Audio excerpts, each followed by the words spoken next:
Hey everybody, welcome to the 3R show, the right, the wrong, and the random. I'm your host, Robyn Browning, and the 3R show is dedicated to talking about all things right, wrong, and random in the world of basketball. Now, if you've been following me in this show since the beginning of the basketball season, you've noticed, just like Aaliyah, it's been a long time. But now I'm back, and this show is a little bit special. Number one, we're doing it on a different day. Today is not Wednesday, it's Tuesday. But in the meantime, since I've left you, a lot of great basketball has happened, especially the playoffs. Great to see the numbers were higher than last season's final, and these were blowout games. So I'm glad you all enjoyed all of that action, and now this is where the real action happens. Now we are in the off season and free agency. Okay, the NBA draft happened. Our draftees are set on their teams, and now it's time for the free agents to shop around and see what's happening. Now, the big names out there we always have is the big three with LeBron James, Chris Bosh, and Dwayne Wade all opting out of their contracts in order to make something happen and work again so they can go for that fourth title. Now, we'll see about that. We'll also see about what's more moves that can be made by Phil Jackson up in New York. What will the Lakers do? They have Julius Randle, so now they need that other player to make a solidified three. It could be in Sacramento. We could have a three. We could do three people there as well. Okay, there's lots of options, and once again with the Warriors and the Timberwolves, a lot of things are up in the air there, and where free agents are going to go and where players may have to pack their bags because they will be traded. Okay, everybody. The one thing that I want to get into with the free agency is somewhat between our right and wrong, and it's not getting much play right now. You know, the hot names right now are Carmelo Anthony and where he's going, and everybody wanting to court him. But don't you remember another young fella who's in free agency and should be coveted? Lance Stephenson out of the Indiana Pacers. Now, everyone was high on him, but when the playoffs came around and he started messing around with LeBron and the teammates, the grumbling started to happen. Teammates were saying he's doing too much, this and that. But before that, he was a viable interest for several teams. Now, this is what I think should happen and should be looked at just a little bit further. Okay, Carmelo is in Chicago right now. But what about Lance Stephenson to Chicago? Now, would that make sense? Lance Stephenson could fit in Tom Thibodeau's defensive sets. He may be overly aggressive, but that's the type of player he likes.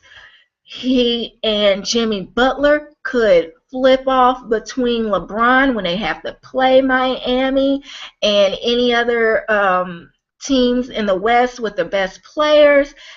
They will be a defensive powerhouse as long as Derrick Rose has great knees and is getting shot up somewhere. He has the magic elixir. So I'm seeing him. He can handle the ball. He has a pretty good outside shot. Now, the Chicago Bulls just brought in Doug McDermott.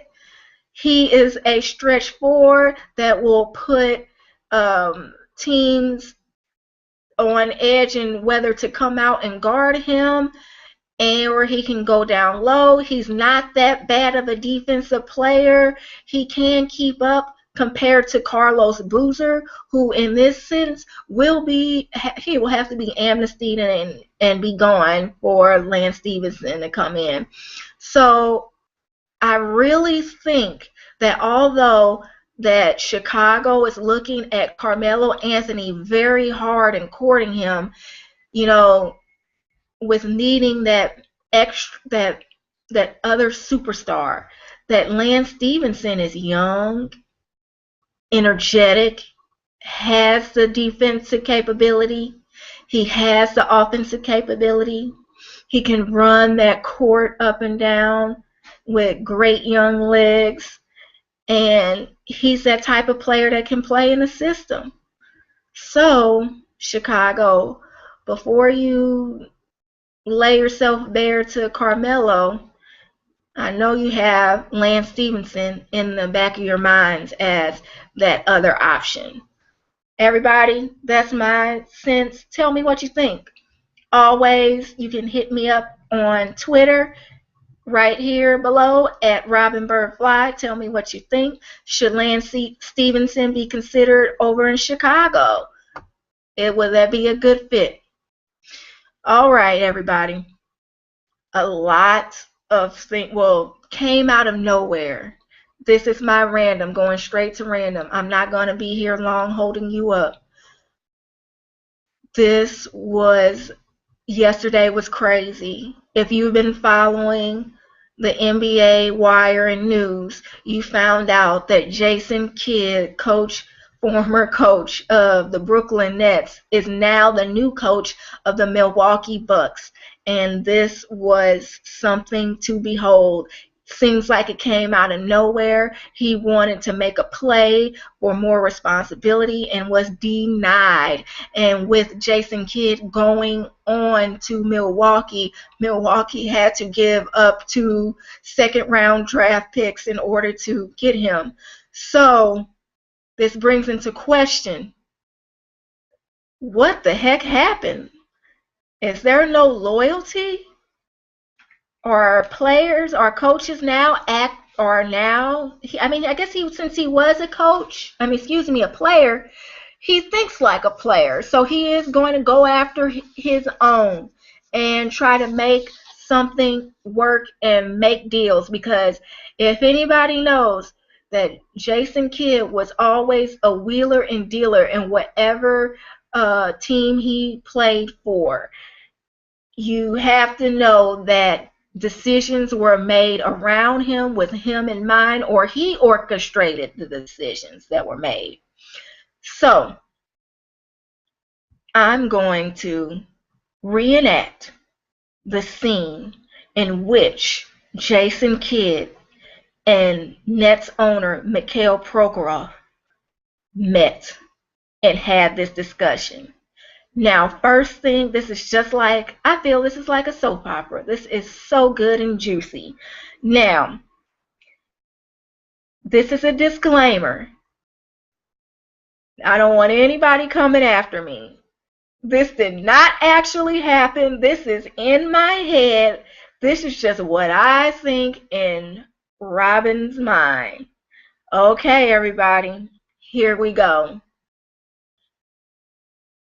Scene 1 with Jason Kidd on the phone.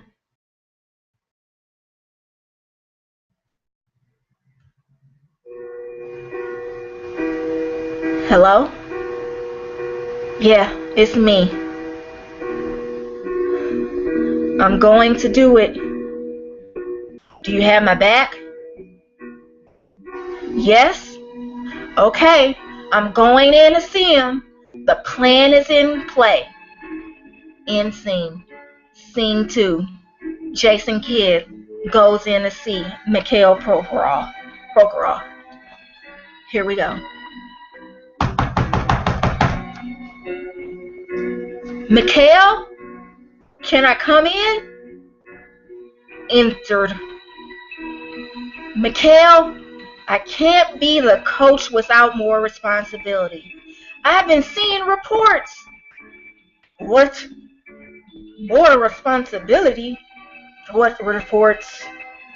Steve Kerr and Derek Fisher will make more money than me, and they have no experience. I was a better player than them. My jersey hangs in the rafters here. I took this team to the playoffs. I should have more control over team decisions. It's time for me to be president of operations. What? You have 1 year experience and you are almost fired. I saved you from that. Doc Rivers, you are not. In fact, I can buy him if I want. I throw money everywhere to get you good place to coach in. But you didn't throw money at me. Trust me. Don't go there. That DUI? Who took care of that? You don't know, judges. How in the hell do you think you can do Billy's job? Do I need to hire 5 assistants to help you with that job too? Let me know. No, Mikhail. I'm just trying to help myself and this organization. I have a plan. See, that's the problem. You have to pay your dues in coaching. I have the power. You will want to help yourself and try to be owner next year at this rate. I'm tired of you. There's no honor among scoundrels. You are one. I am one. But I'm the head scoundrel in charge here. No more vodka for you.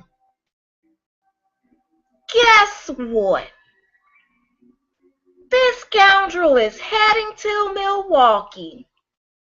I don't need you. You need me. Milwaukee? Where is that again? Enjoy cheap beer and women. You think you can walk out on me? Just like that? Today begins a new year of failure for you. I start with draft picks. Then, who knows? That Jabari might be next. Watch out.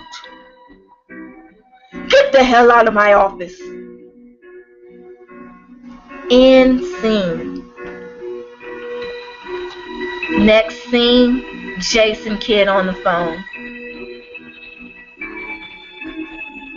Hello? It's done. But he wants draft picks. Get the press release together. We got this. He won't hear the end of me yet.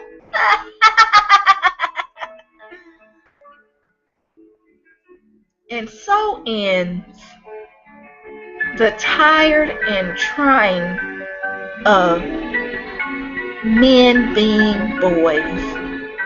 And this has been a special episode of the 3R show. The right, the wrong, and the random. Now, until I see you again, keep hooping. Follow me on Twitter at RobynBirdFly, and we will have another chance to go ahead with the tired and crazy. Bye, everybody.